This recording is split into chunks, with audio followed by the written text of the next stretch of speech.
వీరబ్రహ్మేంద్ర స్వామి గురించి రెండు తెలుగు రాష్ట్రాల్లో తెలియని వారు ఉండరు. ఎక్కడైనా విచిత్రమైన సంఘటన జరిగితే అరే దీని గురించి బ్రహ్మం గారు అప్పుడే చెప్పారని అనుకుంటాం. అంతా కాలజ్ఞానంలో లాగే జరుగుతోంది అని అంటారు. ఇంతకీ కాలజ్ఞానాన్ని మొట్టమొదటిగా చదివింది ఎవరు? ఈ వీడియోలో ఆయన గురించి, ఆయన జీవితం గురించి, ఆయన కాలజ్ఞానం ఎలా ఎప్పుడు రాశారో కూడా తెలుసుకుందాం.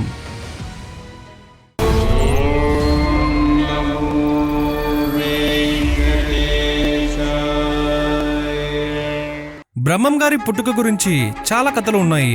కానీ ఆయన 1608వ సంవత్సరంలో పరిపూర్ణాచార్య ప్రకృతాంబ అనే ఒక ఇద్దరు విశ్వబ్రాహ్మణుల భార్యాభర్తలకి సరస్వతి నది దగ్గర ఉండే బ్రహ్మాండపురం అనే ఊర్లో పుట్టారు. వీళ్ళిద్దరు బ్రహ్మేంద్ర స్వామిని కాశీలోని అత్రి మహాముని ఆశ్రమానికి దానంగా ఇచ్చేశారు. అప్పటి నుండి ఆయన అక్కడే కాశీలోనే పెరుగుతుండేవారు. ఒక వయసు వచ్చాక ఆయన్ని అక్కడ వారందరూ వీరబ్రహ్మచార్య అని పిలిచేవారు. ఆయనకి 11 సంవత్సరాల వయసులో ఆయన్ని పిల్లల కోసం తీర్థయాత్రలు చేస్తున్న వీరభోజాచార్య పాపాంబ దంపతులకు బ్రహ్మం గారిని ఇచ్చేశారు. ఆత్రి మహాముని ఆశ్రమంలో పీఠాధిపతి మహాస్వామి వారు వీరభోజాచార్యతో ఇలా అంటారు: ఈ పిల్లాడు సామాన్యుడు కాడు. భవిష్యత్తులో చాలా మందిని తన కాలజ్ఞాన తత్వాలతో సమాజానికి ఎంతో మందికి భవిష్యత్తును చూపించి మన ధర్మాన్ని రక్షిస్తాడు. అప్పటికే బ్రహ్మం గారు కాశీలో కలి సప్తమి అనే స్తోత్రాన్ని రాసి జగద్గురుకి అంకితం చేయడం జరిగింది. ఆ తర్వాత కొంతకాలానికే తన తండ్రి వీరభోజయాచార్యులు మరణిస్తారు. అప్పుడే బ్రహ్మం గారు తన తల్లితో అమ్మా నేను దేశయాటనకు వెళ్తాను అని అంటారు. అప్పుడు ఆవిడ, వీరబ్రహ్మయ్య ఏమిటి ఇలా అంటున్నావు? నువ్వు పాపాగ్ని పీఠానికి పీఠాధిపతి కావలసిన వాడివి. నువ్వు దేశాటనకి ఎలా వెళ్తావు నాయనా అంటే, బ్రహ్మం గారు తన దివ్య దృష్టితో మనిషి ఒకడు తల్లి గర్భంలో ఎలా 9 నెలలు జీవం పోసుకుంటాడో చెప్తాడు. దాన్ని జీవుడి జీవ పిండోత్పత్తి అని తన తల్లికి జ్ఞానబోధాన్ని చేసి మోక్షం గురించి బోధించి దేశయాటనకు వెళ్ళిపోతారు. ఆ తర్వాత వీరబ్రహ్మచార్యులుగా ఆయన కర్నూలు జిల్లాలోని బనగానపల్లికి తన 15 వయసులో చేరుకుంటారు. ఇంకా రాత్రి మొత్తం పడుకొని పొద్దున వరకు అక్కడే ఉంటారు. మరుసటి రోజు పొద్దున గొర్రెలను ఆవులను తీసుకొని ఆ ఊరి ధనవంతురాలైన గరిమిరెడ్డి ఆచమ్మ అక్కడికి వస్తుంది. ఆ పిల్లవాడిని చూసి, బాబు ఏం చేస్తున్నావు? నీకు ఎవరూ లేరా అని తనతో తీసుకెళ్తుంది. అప్పుడు తన పశువుల కాపరిగా బ్రహ్మం గారికి పని ఇస్తుంది.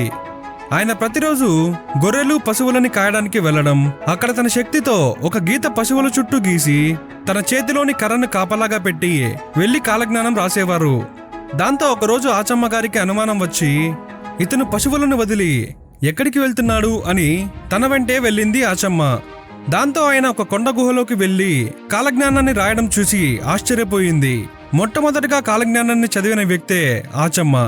ఇప్పటికీ ఆ గుహ నంద్యాల జిల్లాలో బనగానపల్లెలో రావలకొండగా పిలుస్తారు. అప్పుడు ఆచమ్మ తన గురించి ఇలా అంటుంది: స్వామి మీరే నా కొడుక్కి కళ్ళు తెప్పించాలి. తను పుట్టినప్పటి నుండి గుడ్డివాడు. అప్పుడు బ్రహ్మం గారు తన పిల్లవాడికి కళ్ళు తెప్పిస్తాడు. అప్పటికి ఆయన కాలజ్ఞానంలో 14,000 పత్రాలు రాసి గరిమిరెడ్డి ఆచమ్మ గారి ఇంట్లో పాతిపెట్టి దానిపైన చింత చెట్టు నాటి, ఈ చెట్టు పూలు పూసిన తర్వాత 4 రోజులకి చెట్టుకి రక్తం వస్తుంది.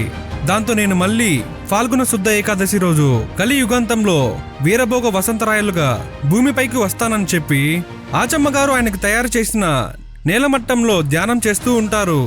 అప్పటి నుండి ఆయనను ప్రజలు వీరబ్రహ్మేంద్ర స్వామిగా కొలుస్తారు. ఇప్పటికీ బనగానపల్లె ఆచమ్మ గారి ఇంట్లో స్వామి నాటిన చింత చెట్టు మనం చూడవచ్చు. ఇవన్నీ విని బనగానపల్లె నవాబు బ్రహ్మం గారిని ప్రశ్నించడానికి తన కోటకు పిలిపిస్తాడు. మాంసంతో నిండిన పళ్ళాన్ని స్వామికి తీసుకోండి, ఇదే నా బహుమతి అని ఇస్తాడు. అప్పుడు స్వామి చెయ్యి తాకగానే ఆ మాంసం పండ్లతో నిండిపోతుంది. ఇది చూసిన బ్రహ్మం గారి శిష్యులు స్వామిని అవమానపరిచినందుకు నీ వంశంలో ఒక్క తరానికి ఒక్కడే మగబిడ్డ పుడతాడు, అది కూడా అంగలోపంతో లేదా మానసిక లోపంతో పుడతాడు, వంశం అంతరించిపోతుంది అని శపిస్తారు. అప్పుడు తన తప్పును తెలుసుకొని స్వామి నన్ను క్షమించమని అడుగుతాడు నవాబు. తర్వాత స్వామి శిష్యుడిగా మారిపోతాడు నవాబు. ఆ తర్వాత బ్రహ్మం గారు బనగానపల్లె నుండి కడప జిల్లాలోని కందిమల్లయ్య పల్లికి వెళ్లి అక్కడ వడ్రంగి పని చేస్తుంటారు. అప్పుడు గ్రామంలో కొందరు అమ్మవారి జాతరకు చందా అడుగుతుంటే తను పేదవాడిని ఏమీ ఇవ్వలేను అని అంటారు. అక్కడి వారు బ్రహ్మం గారిని చులకనగా చూస్తుంటే గుడిలోని పోలేరమ్మని నిప్పు పట్టుకొని రా అని పిలుస్తారు. అప్పుడు వెంటనే గుడిలో నుంచి పోలేరమ్మ ఓ నిప్పు కుండతో బయటికి వస్తుంది. ఇదంతా చూసిన ప్రజలు ఆశ్చర్యపోతారు. అప్పుడు ప్రజలు, ఊరి పెద్దలు ఆయన శక్తికి భయపడి చేసిన తప్పును తెలుసుకొని ఆయనని పూజించడం మొదలుపెట్టారు. కొంతకాలానికి ఆయన కండి మల్లయ్య పల్లిని విడిచి పెద్ద కోమెర అనే ఊరికి వెళ్తాడు. అక్కడ ఒక వ్యక్తికి రోగాన్ని నయం చేస్తాడు.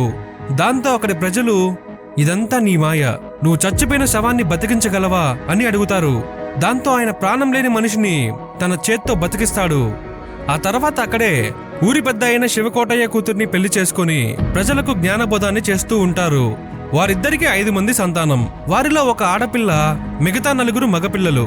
ఇప్పుడు కండి మల్లయ్యపల్లిలో ఆయన కొడుకులకు సంబంధించిన వాళ్ళు ఎవరూ లేరు. కూతురికి సంబంధించిన వారసులే ఇప్పుడు ఆ కాలజ్ఞానాన్ని సంరక్షిస్తున్నారు. బ్రహ్మం గారికి శిష్యులు ఎంతో మంది ఉండొచ్చు, కానీ అందరికంటే ఎక్కువగా సిద్ధయ్య కథ మాత్రం చాలా గొప్పది. స్వామికి సిద్ధయ్య అంటే చాలా ఇష్టం. సిద్ధయ్య ఒక ముస్లిం మతానికి చెందినవాడు అని చాలా మంది అంటుంటారు. ఆయన ఒకసారి బ్రహ్మం గారి కాలజ్ఞాన తత్వాలకు మన జీవితంలో ఎలాగైనా ఈయన దగ్గర శిష్యుడిగా చేరాలని సిద్ధయ్య తను ప్రేమించిన అమ్మాయిని, తన తండ్రిని వదిలి వచ్చేస్తాడు. అతడికి బ్రహ్మం గారు ఎన్నో పరీక్షలు పెట్టిన తర్వాత ఆయన్ని శిష్యుడిగా స్వీకరిస్తారు. బ్రహ్మం గారు గొప్పతనం గురించి ఇప్పుడు మీకు ఒక సంఘటన చెప్తాను. కక్కయ్య అనే ఒక తలారి వెనుకబడిన కులానికి చెందినవాడు. తన భార్య ఒకసారి బ్రహ్మం గారి కాలజ్ఞానంలో మనిషి శరీరం పంచభూతాలతో ఉంటుంది, దేవుడు మన శరీరంలోనే ఉంటాడు అని చెప్తే అతడు తన భార్యని ముక్కల కింద కోసి చూస్తాడు. అప్పుడు ఎంతో బాధతో తన భార్య శరీరాన్ని బ్రహ్మం గారి దగ్గరకు తీసుకువెళ్తే ఆయన తన భార్యని తిరిగి బతికిస్తాడు. అప్పుడు స్వామి భక్తుడవుతాడు కక్కయ్య. ఆ తర్వాత బ్రహ్మం గారు హైదరాబాద్కి వెళ్లి అక్కడ తనను బందీగా చేసిన నవాబుకు తన శక్తితో ఒక గుణపాఠం చెప్పి తను ఏ సంపదనైతే చూసి అహంకారంతో ఉన్నాడో అదంతా కొన్ని సంవత్సరాల్లో నశిస్తుంది అని చెప్తారు. అక్కడి నుండి బ్రహ్మం గారు బనగానపల్లికి తిరుగు ప్రయాణం అవుతారు. అక్కడున్న విశ్వబ్రాహ్మణులందరికీ తన జ్ఞానబోధాన్ని చేసి బ్రాహ్మణులందరూ ఎవ్వరినీ తక్కువగా చూడకూడదు అని, దేవుడందరికీ ఒక్కటే, కొన్ని భేదాల వల్ల మనం విడిపోయాం అని ఆయన 20,000 తత్వాలని కండి మల్లయ్య పల్లెలో భద్రపరిచి స్వామి జీవ సమాధిలోనికి వెళ్లిపోవాలని నిర్ణయం తీసుకుంటారు. దీన్ని సిద్ధయ్య చూసి తట్టుకోలేడు అని సిద్ధయ్య కండి మల్లయ్య పల్లె నుండి బనగానపల్లెకు అందరి భక్తులకు ఈ వార్త చెప్పిరమ్మని పంపిస్తారు. దాంతో వెళ్లిన సిద్ధయ్య వచ్చేలోపు బ్రహ్మం గారు జీవ సమాధిలోకి వెళ్లిపోతారు.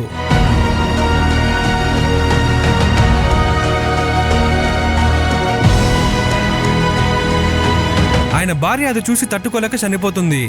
సిద్ధయ్య అది చూసి చాలా బాధపడతాడు. అప్పుడు సమాధి నుండి స్వామి, నువ్వు పెళ్లి చేసుకొని నా కాలజ్ఞానాన్ని అందరికీ చెప్పమని చెప్తాడు. ఆయన పెళ్లి చేసుకొని స్వామి గురించి మరియు కాలజ్ఞానం గురించి అందరికీ చెప్తూ ఉండేవారు. సిద్ధయ్య కూడా చివరికి జీవ సమాధి అయ్యారు. ఇంతటి గొప్ప పుట్టుక పుట్టిన వీరబ్రహ్మం స్వామికి ఆయన రాసిన కాలజ్ఞానానికి శతకోటి వందనాలు. అలానే 2025లో బ్రహ్మం గారు ఏ సంఘటనలు జరుగుతాయని చెప్పారో తెలుసుకోవాలనుకుంటే కాలజ్ఞానం అని కమెంట్ చేయండి. ఈ వీడియో నచ్చితే లైక్ చేసి, అలానే బ్రహ్మం గారు చెప్పినవి మీకు తెలిసి ఏవేవి జరిగాయో కమెంట్ చేయండి. గోవిందా గోవిందా.